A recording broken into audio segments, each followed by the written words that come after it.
Alors, un dernier secteur qui lui aussi a connu des évolutions notables en 2018, c'est la santé, avec une progression dont vous pouvez constater le dynamisme, en tout cas le dynamisme de nos membres, et un fait nouveau qu'on avait déjà vu arriver l'an dernier, mais qui se concrétise cette année, c'est le fait que pour la première fois, la part des contrats collectifs est devenue majoritaire pour les adhérents de la FFA par rapport aux autres.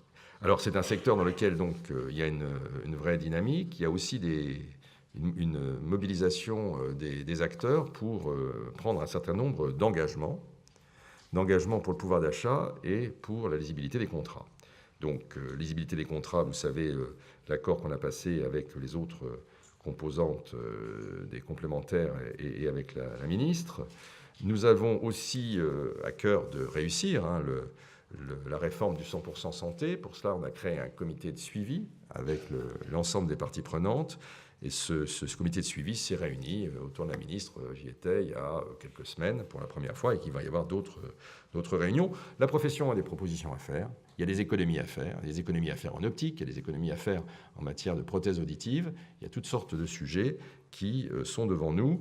Et puis, il y en a un autre, d'ailleurs, qui est la question de l'utilisation des aides à la complémentaire. Vous savez que les Français payent des taxes assez importantes pour financer ces aides à la complémentaire. Mais ce que vous ne savez peut-être pas, c'est que les 2 tiers des Français qui pourraient en profiter, qui y sont éligibles, eh bien, n'en profitent pas. Pour toutes sortes de raisons sur lesquelles nous reviendrons, mais là, il y a quand même un champ important de progrès à accomplir dans ce domaine.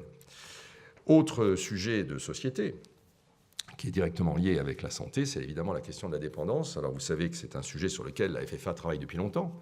Nous avons il y a quelques années, lancé le label GAD, qui était justement une volonté de moderniser l'approche et de sortir des choses un petit peu administratives pour passer à la réalité concrète basée sur les fonctionnalités que les gens peuvent ou non avoir et se faire comme dans d'autres pays, notamment au Canada, dans lequel on s'appuie sur la question de savoir si on peut se déplacer, s'habiller, etc. Bref, les actes de la vie courante et la capacité à offrir une véritable rente en cas de dépendance lourde.